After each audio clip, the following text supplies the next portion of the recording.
T. Hello. Drawing. I'm gonna wait a couple minutes, let people come on here.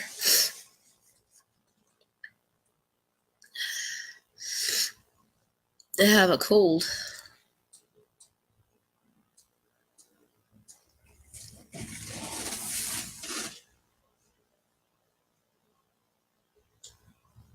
How are you guys doing tonight? You doing good?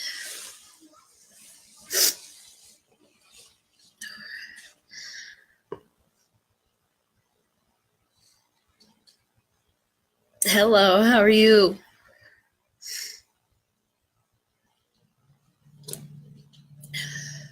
You doing good? All right, we're just gonna wait a little longer, let a couple more people join us.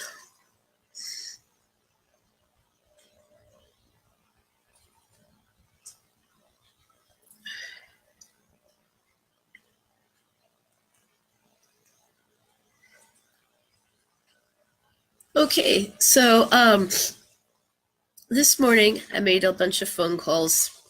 Yesterday I made a bunch of phone calls. The goal was to confirm whether or not the age provisions in 1639 that are set to go into effect January 1st of 2019 were going to be going into effect regardless of the lawsuit against it right now that the NRA and Second Amendment Foundation has filed. And I called several offices. I called the Code Revisor's office to find out where 1639 was, because some of it had been codified, some of it hadn't been. Yesterday I got an answer to that after being given the runaround horribly by someone the day before. And I called the Secretary of State's office, and today I called the Code Revisor again. I called the Secretary of State's office again, and I called the Attorney General's office. And I've been getting the runaround by all of these places. All right, so this morning, the Attorney General's office said they can't give me legal advice when I asked them if 1639 was going into effect despite the lawsuit. They referred me to the state legislative hotline. So I called the state legislative hotline. Okay. And all y'all saw the post. All y'all saw it. The answers to the questions that I asked, I was given. The woman that I was speaking with, she put me on hold after I asked if 1639 was going to be in effect despite the lawsuit. She put me on hold and said she was going to make a phone call to get the answer for me. And then she came back and she answered and said, yes, it will be in effect. And I said, okay. And she said, it's been certified, it will be in effect. I said, okay, so what does that mean for 18 to 20-year-olds who have guns? And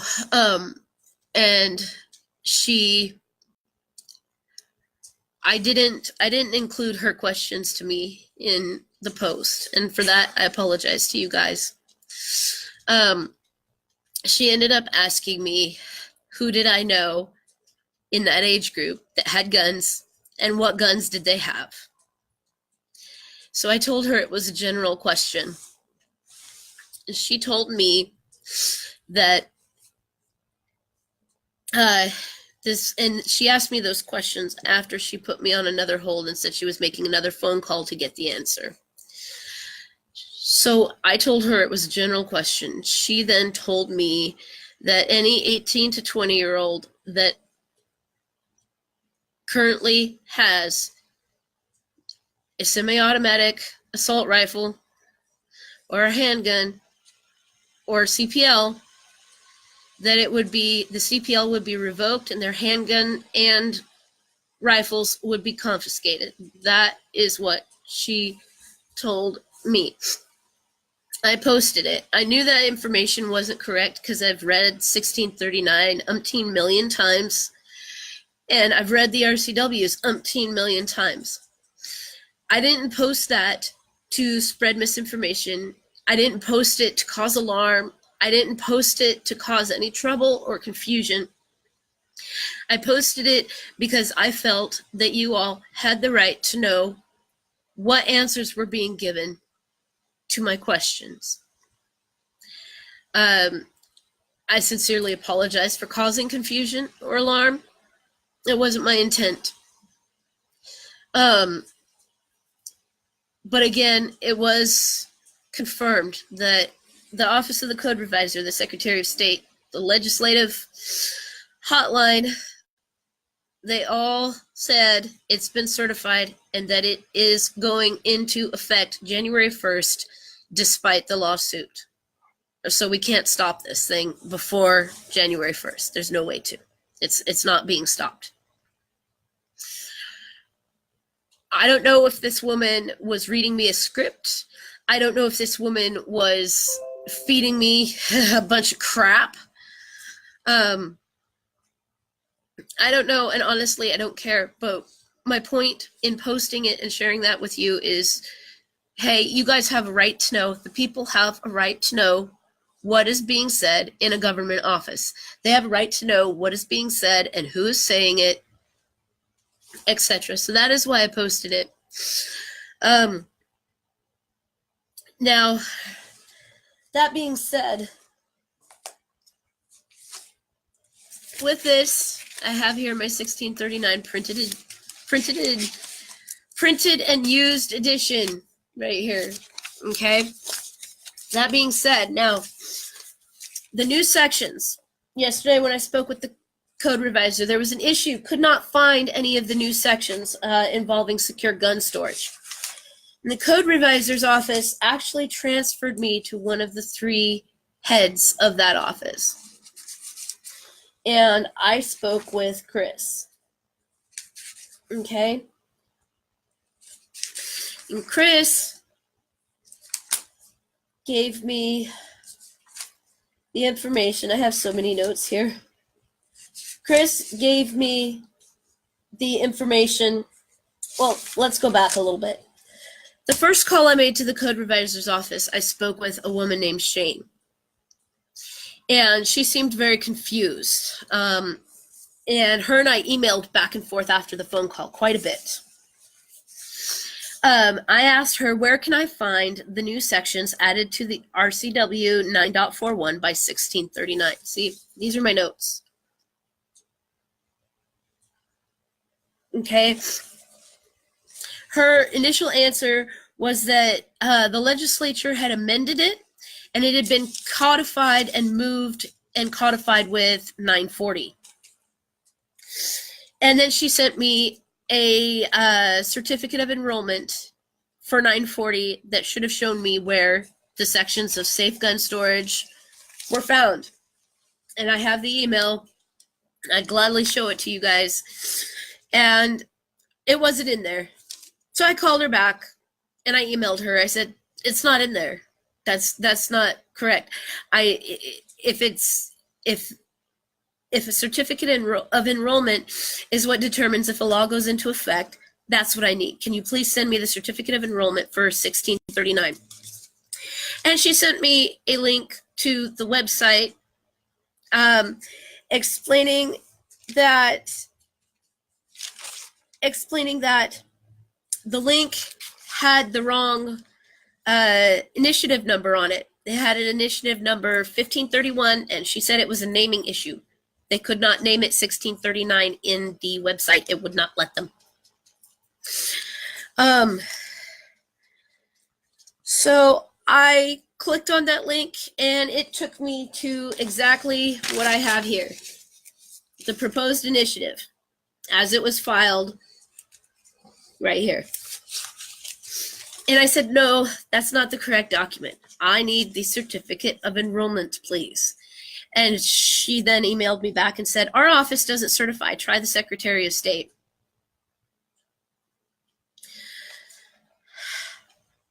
Hi, Robin. How are you?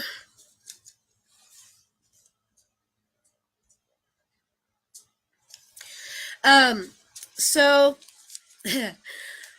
we continued to email back and forth, and she emailed me a bunch of other stuff that had nothing to do with a certificate of enrollment for 1639. I don't know if it exists. I don't know if it doesn't exist. I don't know. So today I called the code revisor's office back. and or not today, yesterday. And that's when I got to speak with Chris. He's one of 3 code revisors, and if you call their office and you get their automated answering system, his name is one of 3 that you can transfer to speak directly to a revisor, as opposed to a revisor's assistant or a receptionist. And so I asked him, has 1639 in its entirety been written into the RCWs? And Chris said at that time, as far as he knew, they were still in the process of codifying it last week. He believed that it was finished, but he was not sure. And then he put me on a brief hold. And he came back and he asked me, what was I looking for specifically? And I said, I was looking for the missing sections regarding secure gun storage, unsecured gun storage, unsafe gun storage. And he told me that yes, it had all been codified. The new sections are in there, and that we needed to look under 9.41.360 and .365. But that it might not be available on the website until after the first of the year because they are having technical difficulties. I guess even the government has computer issues. And he also said some specific issues addressed in 1639 are not actually codified into the law, but are codified into the notes underneath. So if you want to find them, you have to scroll to the very bottom of the section, click on Notes, and follow the links in Notes. Okay? And again, he told me as well, 1639 will be in full effect regardless of the lawsuit. All right? So those are the questions that I've been asking. These are questions anybody can ask. All of these phone numbers can be found online.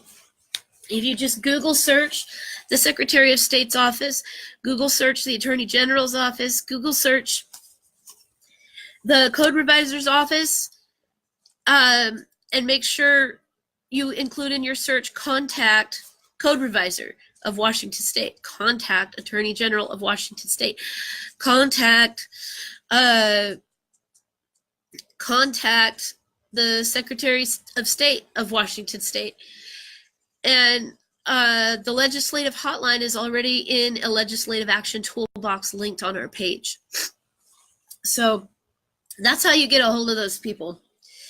And like I've said, absolutely every single time I get information that I share with you guys, please, please, please feel free to make those calls. Feel free to look this stuff up.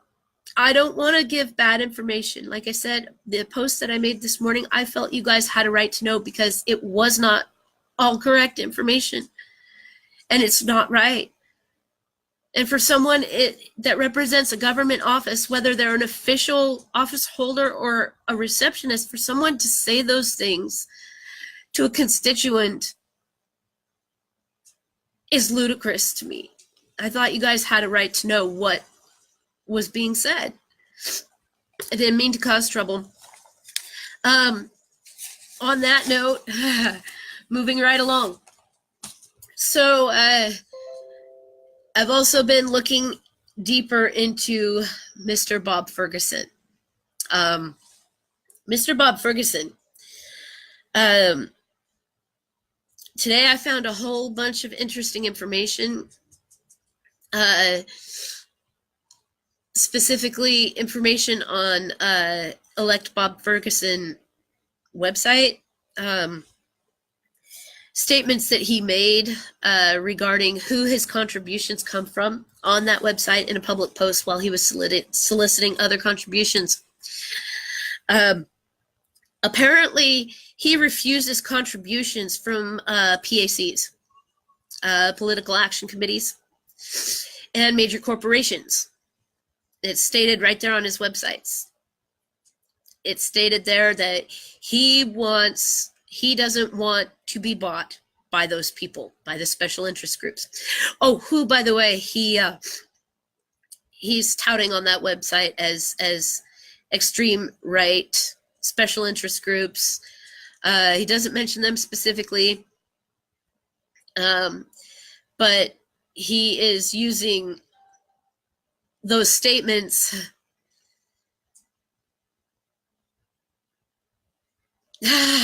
Robin, what kind of trouble?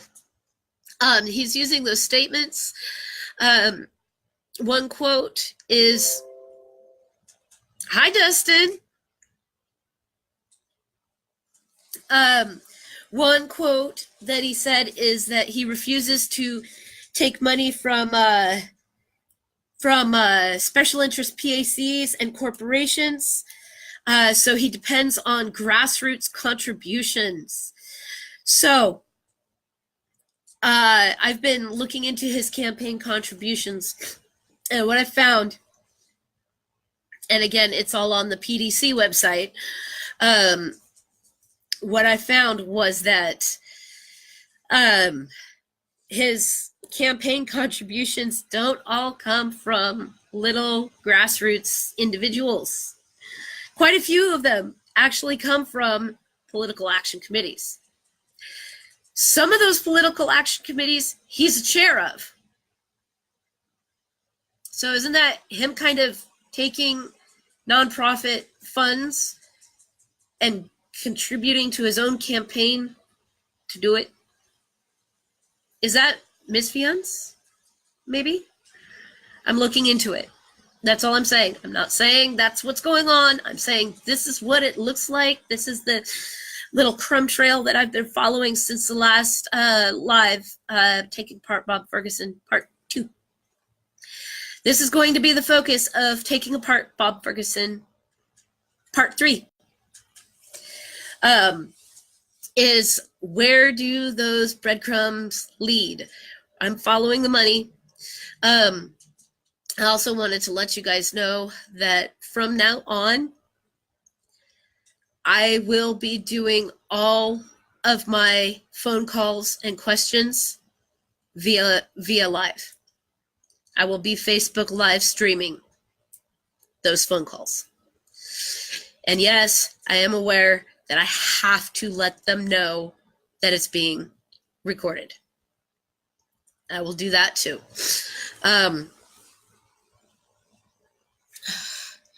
So that's what I have for this evening. I know it was a short video, but to be perfectly honest, I haven't been feeling well. Sorry, last couple of days. I have a bit of a cold. It came on, I think it was yesterday morning or afternoon. Maybe it was the night before. And I'm pretty tired. So I want you guys to know, first of all, did not intend to spread bad information. I was given incorrect information that I felt you all had a right to know was being said. Second, all of my phone calls and all of my questions I will be asking via live video from now on, just to make sure there's no confusion, so that you guys can see that I'm being honest, to show you guys transparency, and also to be accountable.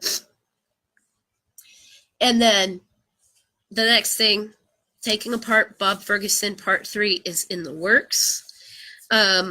he's also on his website. He mentions in several different postings that he is aware that he has a target on his back from the right, the big corporations and big money of the right. We are evil people to him.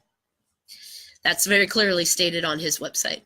We are evil, we are big money, and we are to be feared because we're coming after the little guy and trying to ruin the Constitution.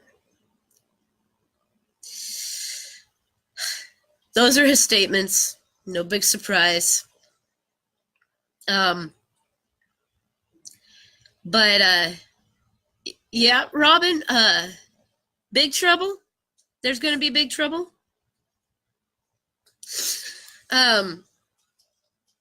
Anyways, thank you guys for watching tonight. Like I said, it's a short video. I will be back on Friday. As of right now, it depends on excuse me, where my breadcrumb trail leads as far as his campaign contributions. Oh, and I don't know if this helps reassure you guys at all about Ferguson, but even his website says that he's running for Attorney General in 2020. He's registered to run for Attorney General in 2020. There had been a belief that he will be running for governor, but if what I understand is correct, he cannot take the campaign funds that he's raised since 2017 for his 2020 run for Attorney General and use it. And there's over $700,000 into that campaign right now that's been contributed through cash or in-kind donations. In-kind donations is things that have money value. Plane tickets, food, etc. Things lobbyists would give him. So there's over $700,000 in that campaign right now. And he can't use it if he decides to change and run for governor. He has to start all over. But I'll go into that some more, hopefully Friday. Hoping my research will be done enough on Friday that I can give you guys some good solid facts. I'm still working on our repealment initiative. It's almost finished. I want to have it done and ready to file by January 5th, which is the start file date for initiatives to the people. I've gone over it with you guys. I've got all of your guys' input. The only thing I'm torn about right now is state preemption. I know for a fact the other side wants state preemption to be repealed. I'm kind of leaning that direction as well, because state preemption, if it's repealed, it would give each individual city and county to write their own gun laws. That way, Eastern Washington will no longer be dominated by Seattle. Those that live in the west side that don't want these gun laws, have limited options, but still, at least their voice will be more likely to be heard, right? It's a lot easier to convince a county than to convince almost 2 million people, right? I've got upset faces. I have the upset faces.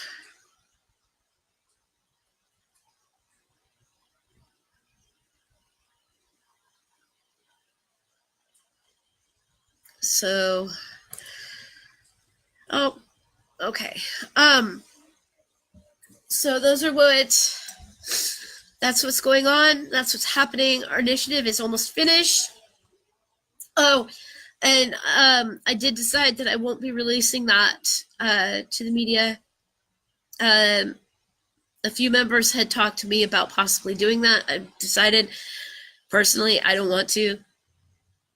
Why give the other side a chance to smack it down before it even gets up and running? Right? Their money doesn't have to win. Okay? That's what we keep losing against, is money. That's all it is. It's everywhere. It's money, money, money, money, money.